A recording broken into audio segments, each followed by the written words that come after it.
नमस्कार दोस्तों, विटनॉट YouTube channel पे आपका एक बार फिर से स्वागत है। हर बार की तरह इस बार फिर हम आपके सामने हाजिर हैं एक नई वीडियो के साथ। और इस बार की जो वीडियो का जो टॉपिक है वो है कोरोना वायरस। जैसे कि आप सभी जानते हैं कि कोरोना वायरस का इन्फेक्शन जो है इंडिया के अंदर एक बार फिर से देखने को मिल रहा है। काफ़ी लोग जो है कोरोना वायरस से इन्फेक्टेड हो रहे हैं। तो इस वीडियो में हम जानेंगे कि आखिर क्या वजह है कि कोरोना वायरस का जो इन्फेक्शन जो है वो समय-समय पर आता रहता है। और हम ये भी जानेंगे कि क्या इस बार के कोरोना वायरस से हमें चिंता करने की आवश्यकता है या नहीं, या हमें किस प्रकार के प्रिकॉशंस लेने होंगे इससे बचने के लिए, और किन लोगों को इस कोरोना वायरस से ज़्यादा खतरा है। तो हम इन सभी चीज़ों के बारे में जानेंगे। आप भी इस वीडियो में लास्ट तक बने रहें, जिससे कि आपको पूरी जानकारी इसके बारे में मिल पाए। तो चलिए शुरू करते हैं। तो सबसे पहले हम जानते हैं कि क्या क्या वजह है कि कोरोना वायरस का जो इन्फेक्शन है, वो समय-समय पर देखने को मिलता है। कुछ समय के बाद ये कोरोना वायरस जो है हमारी लाइफ में दोबारा से आ जाता है। तो देखिए, इसका जो कारण है वो एक्चुअली में हम खुद ही हैं, क्योंकि बायोलॉजी के एक बहुत बड़े साइंटिस्ट रहे हैं जिनका नाम है चार्ल्स डार्विन। उन्होंने अपनी रिसर्च में कहा था कि सर्वाइवल ऑफ द फिटेस्ट। इसका मतलब है कि इस दुनिया में केवल वही सर्वाइव करेगा जो फिट रहेगा। तो यहाँ पर ये जो बात है वो इस धरती पर जो जीवों की उत्पत्ति हुई थी तब से लेके वो आज तक लागू है और आगे भी ये लागू रहेगी। ये जो नियम है ना केवल मनुष्य पर ही लागू होता है, बल्कि इस धरती पर रहने वाले सभी जीवों पर लागू होता है। तो एक्चुअल में आज की डेट में हो क्या रहा है कि हमारा खुद का जो इम्यून सिस्टम है वो वीक होता जा रहा है। इट मीन्स हम जो है खुद वीक होते जा रहे हैं, जबकि जो वायरस है वो अपने आप को दिन पर दिन स्ट्रॉन्ग करता जा रहा है। और इसी वजह से जो है कोरोना वायरस का इन्फेक्शन हमको बार-बार देखने को मिल पा रहा है। एक्चुअली में कोरोना वायरस को अपने आप को स्ट्रॉन्ग करने के लिए सबसे पहले ज़रूरत है वो किसी को इन्फेक्ट कर पाए, किसी के अंदर वो अपना संक्रमण कर पाए, क्योंकि तभी वो अपनी जो है नई प्रोज़ी बना पाएगा। तो इसके लिए अगर कोरोना वायरस चाहे तो वो हेल्दी पर्सन को इन्फेक्ट कर सकता है, बट ऐसा करने से उसको कोई फ़ायदा नहीं होगा। क्योंकि अगर वो किसी हेल्दी पर्सन को इन्फेक्ट करेगा तो हेल्दी पर्सन के अंदर वो ग्रो नहीं कर पाएगा। तो इसके लिए वो दूसरा रास्ता अपनाता है कि वो कमज़ोर व्यक्ति पर अटैक करता है, उनको जो है सबसे पहले अपना शिकार बनाता है। और जब वो उनके अंदर जाता है, उनके अंदर ग्रो करता है, तो फिर वो नए म्यूटेशन लेके आता है और नए म्यूटेंट्स की वजह से नए-नए तरह के कोरोना वायरस बनते हैं। और फिर इनमें से कोई एक ऐसा म्यूटेशन होता है जो कि कोरोना वायरस को एक नई एडवांटेज दे देता है। और फिर इस वजह से जो ये जो नया कोरोना वायरस बनता है, वो आसानी से हेल्दी पर्सन को भी इन्फेक्ट कर पाता है और उसको भी बीमार कर पाता है। तो इस तरीके से कोरोना वायरस अपने आप को दिन पर दिन जो है स्ट्रॉन्ग करता जा रहा है। इसके पीछे जो असली वजह है वो हम खुद ही हैं, क्योंकि हम खुद अपनी सेहत का ध्यान नहीं रख रहे हैं, हम अपने आप को कमज़ोर करते जा रहे हैं। हमारा लाइफ़स्टाइल इस तरीके का हो गया है कि हमारी इम्यूनिटी अब उतनी स्ट्रॉन्ग नहीं रह गई है।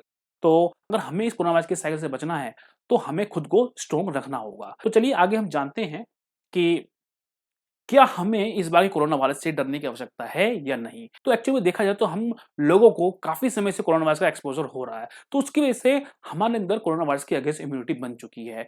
हालाँकि इस तरह के जो कोरोना वायरस है वो हमें एक तरह से एडवांटेज ही देते हैं, क्योंकि जब ये जो कोरोना वायरस हमको इन्फेक्ट करते हैं तो हमारे अंदर जो उनके लिए अगेंस्ट जो इम्यूनिटी है वो दोबारा से बन जाती है और वो और ज़्यादा स्ट्रॉन्ग हो जाती है। तो इसलिए फिलहाल अभी के लिए कोरोना वायरस के अगेंस्ट हमें कोई ऐसा कोई खतरा नहीं है, हमें उसके लिए ज़्यादा पैनिक होने की आवश्यकता नहीं है। तो हमें करना क्या है कि हमें अपने आप को स्ट्रॉन्ग रखना होगा, हमें अपनी इम्यूनिटी को स्ट्रॉन्ग करना होगा। और उसके लिए बहुत ज़्यादा ज़रूरी है कि हम अच्छा आहार लें, हम अच्छी डाइट लें, तभी हम जो है स्ट्रॉन्ग बन पाएँगे। इसके अलावा हमें कमज़ोर लोगों की और जो बूढ़े लोग हैं, उनकी हमें केयर करनी पड़ेगी, उनका हमें ध्यान रखना पड़ेगा, क्योंकि कोरोना वायरस सबसे पहले इन्हीं लोगों को इन्फेक्ट करता है। तो आगे हम देखते हैं कि हमें किस तरह की प्रिकॉशन लेनी होगी। तो जैसे कि आप सभी जानते हैं कि कोरोना वायरस के अगेंस्ट किस तरह की प्रिकॉशन लेनी चाहिए। हमें भीड़-भाड़ वाले इलाकों के अंदर नहीं जाना है। कोशिश ये कीजिए कि अननेसेसरी वहाँ पे ना जाएँ, और अगर जाने की आवश्यकता पड़े तो मास्क का यूज़ करें।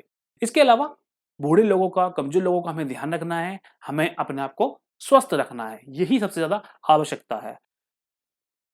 नेक्स्ट जो बात आती है कि किन लोगों को जो है इससे ज़्यादा खतरा है। तो एक्चुअल में जो कोरोना वायरस का सबसे ज़्यादा जो प्रभाव देखने को मिलता है वो मिलता है हॉस्पिटल्स के अंदर, क्योंकि जो वहाँ के पेशेंट्स हैं वो ही सबसे ज़्यादा यहाँ पर सफ़र करते हैं। ये जो पेशेंट्स हैं ना केवल कोरोना वायरस से संक्रमित होते हैं, बल्कि ये पेशेंट वो भी पेशेंट हैं जो हार्ट अटैक से बीमार हैं, किसी के किडनी में प्रॉब्लम है, कोई किसी को लीवर की प्रॉब्लम है, कि कोई डायबिटिक है। तो ये लोग जिनको एक्चुअल में कोरोना वायरस से वो इन्फेक्शन ही नहीं है, ये लोग भी उससे प्रभावित हो जाते हैं, क्योंकि जब कोरोना वायरस के इन्फेक्शन की वजह से हॉस्पिटल्स में रश बढ़ता है तो रिसोर्स लिमिटेड हो जाते हैं, डॉक्टर्स लिमिटेड हो जाते हैं, तो उस कंडीशन में हर तरह के मरीज को परेशानी उठानी पड़ती है। तो एक्चुअली में आज की डेट में सभी लोग ये समझ रहे हैं कि उनको कोरोना वायरस से कोई डर नहीं है, क्योंकि अगर कोरोना वायरस का इन्फेक्शन होता भी है तो अ, ये बहुत अच्छी बात है कि कोरोना वायरस की इन्फेक्शन होने के बावजूद भी लोग जो है आसानी से ठीक हो जाते हैं। तो ये अच्छी तो बात है, लेकिन हमें इस बात का भी ध्यान रखना चाहिए कि अगर हमें इन्फेक्शन होता है और हम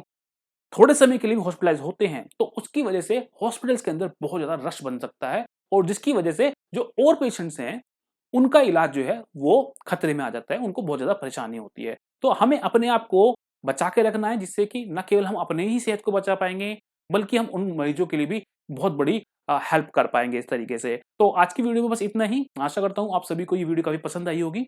अगर आपको ये वीडियो पसंद आई तो प्लीज़ लाइक कर देना, सब्सक्राइब कर देना। तो अगली बार फिर मिलते हैं एक नई वीडियो के साथ, तब तक के लिए नमस्कार।